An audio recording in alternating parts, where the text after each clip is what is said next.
Saudara-saudara, sampai hari ini saya masih mempercayai Tuhan dengan segala skenario-Nya. Pergantian siang dan malam, kehidupan dan kematian, untung dan rugi, marah dan cinta. Di dalam semua itu kita melingkar, menjalar, bahkan kadang terpaku tanpa daya. Beragam kisah dilakoni dengan bermacam rasa yang terkadang menjelma berang, kusut. Dibuktikan dengan kesabaran yang mengarunginya. Dan manakala kesabaran yang kita miliki kian menipis atau sama sekali sirna, adakah orang yang akan datang menawarkan pertolongan? Memberi kesejukan dalam pikiran yang sudah seperti benang kusut. Teramat berat bagi saya untuk berbagi kisah ini. Kisah yang saya sebut sebagai episode daun kering. Bukan hanya karena menyangkut sisi hidup saya yang gelap ini. Bukan, saudara-saudara. Akan tetapi hal ini melibatkan keluarga saya yang tinggal 2 orang. Papa dan juga Alvin, adik saya. Sejak kematian ibu, saya melanjutkan kuliah di Padang. Sedang Alvin kuliah di Medan. Sejak kami kuliah, Papa tinggal sendirian di Pakuyumbu. Saya sangat mengerti makna kesepian bagi orang yang seusia Papa. Oleh sebab itu saya mengunjunginya setiap bulan. Alvin pun saya kira begitu. Namun karena Medan dan juga Pakuyumbu terbentang sangat jauh, dia tidak pulang. Dia hanya pulang ketika liburan semester saja. Tetapi saudara-saudara, kepulangan saya kali ini sungguh-sungguh membuat saya hampir putus asa. Betapa tidak, baru saja saya sampai di teras rumah.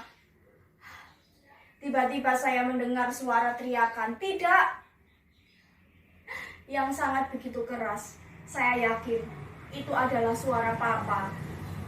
Saya jadi tertegun mendengarnya, lalu mengintipnya lewat lubang kunci.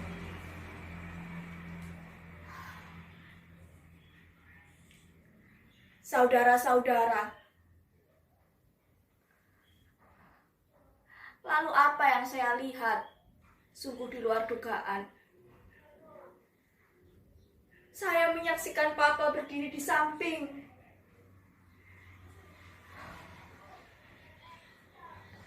Saya melihat Papa berdiri di samping meja telepon dengan kepala tertunduk dan wajah yang kuyu.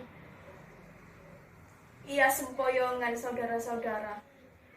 Ia menuju sofa, kecewa, marah, dan sedih. Entah apa lagi yang dapat dibaca. Heran, tidak mungkin Papa begitu.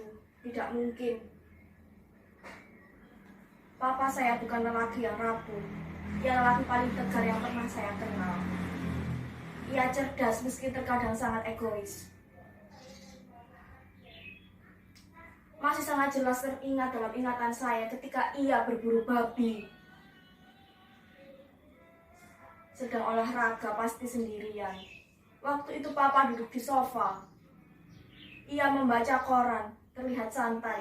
Saya dan mengambil tempat di sofa lain. Oke, silahkan Papa buru babi, tapi membeli anjing. Apalagi seharga 2 juta lebih. Saya sangat tidak setuju. Itu haram, Pak.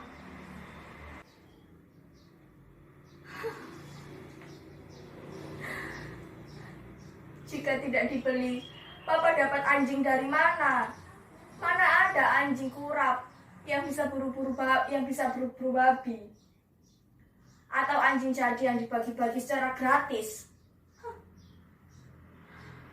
Nah, membeli anjing itu tidak ada apa-apanya, Nak. asal tujuannya baik. Nah, menyelamatkan temaram petani dari hama babi. Bukankah itu adalah perbuatan yang mulia? Bayangkan, babi-babi yang jinak itu diburu dengan anjing kurap. Ia akan tetap merdeka, melahap tanaman petani. Dan petani tidak akan makan. Kamu rela petani itu semua kelaparan? Bukan Tuhan namanya kalau bukan Tuhan namanya kalau sekaku itu. Bukankah kamu yang sering bilang ada duratutun hibul mahzurat? Apakah kondisi seperti itu bisa dikatakan darurat? Hah?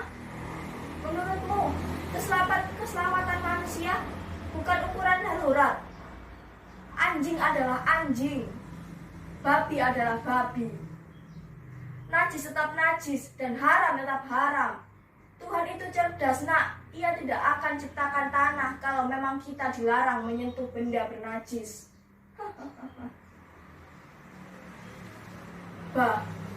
Banyak sekali alasan Papa untuk membenarkan keinginan dan perbuatannya.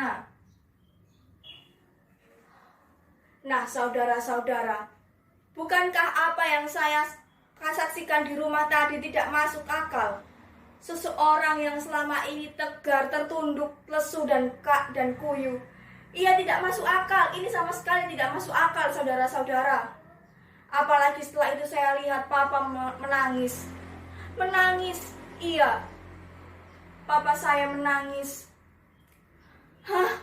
Tiba-tiba saya dorong dan patiin dan dia ternyata tidak terkunci. Bukankah apa yang saya saksikan di rumah tadi tidak masuk akal? Seseorang yang selama ini tegar, tertunduk, dan kuyu. Iya, ini sama sekali tidak masuk akal. Apalagi setelah itu saya lihat Papa menangis. Menangis. Papa menangis. Tiba-tiba saya dorong dan pintu itu tidak terkunci. Papa terkejut melihat kedatangan saya. Segera Papa memburu saya. Lalu saya dipeluknya erat-erat. Begitu erat, saudara-saudara.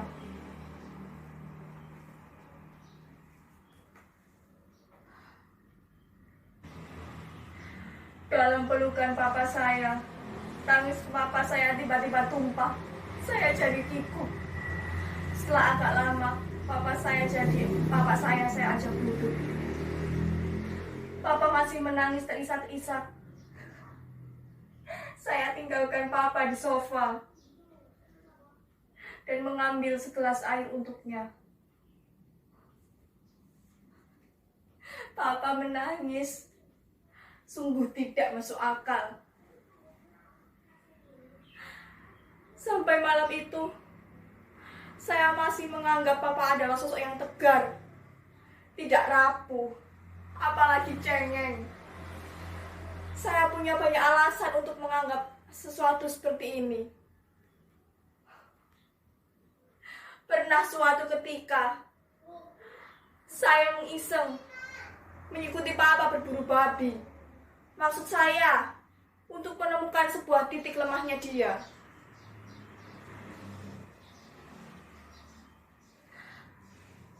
Sehingga Papa berlari.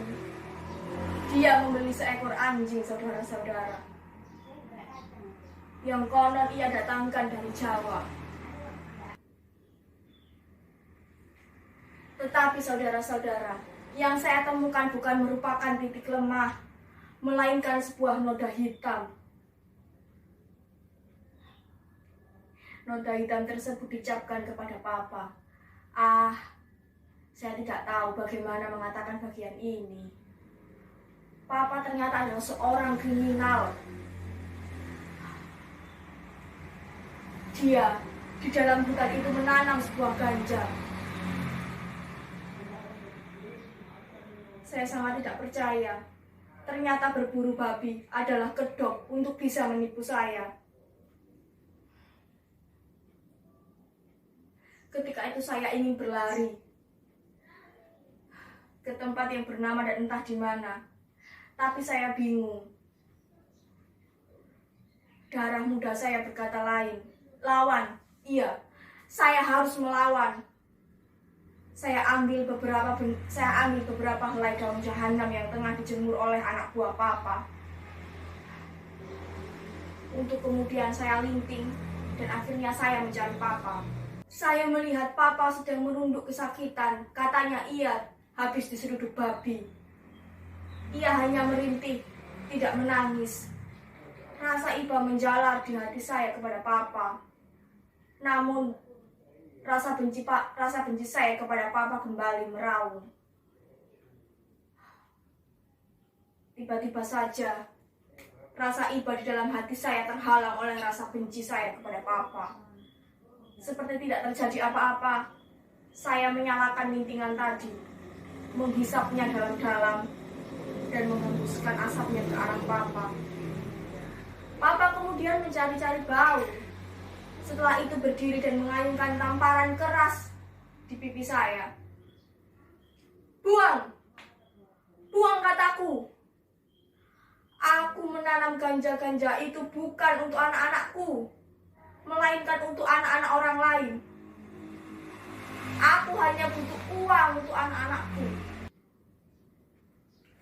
Aku bangga menjadi anak orang yang tidak memikirkan anak-anak orang lain. Aku bangga, Pak. Aku bangga.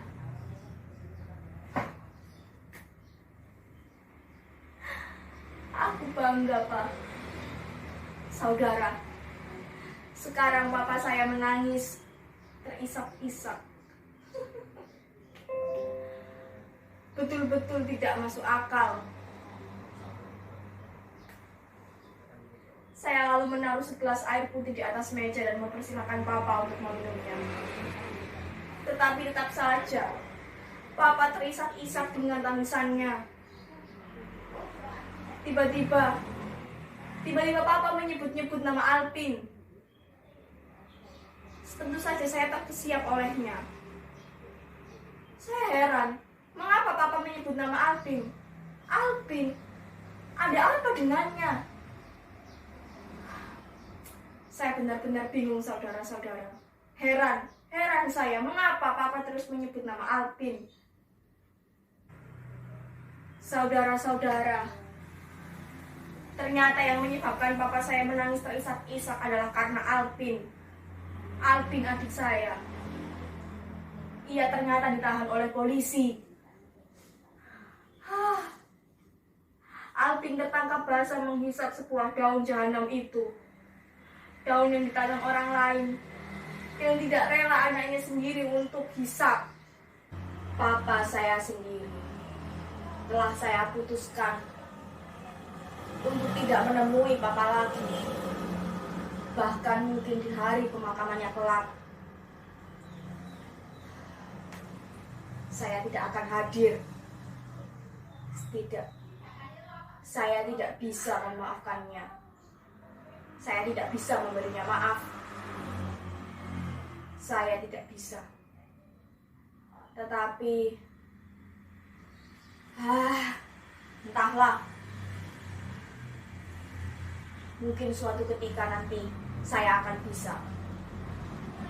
Mungkin.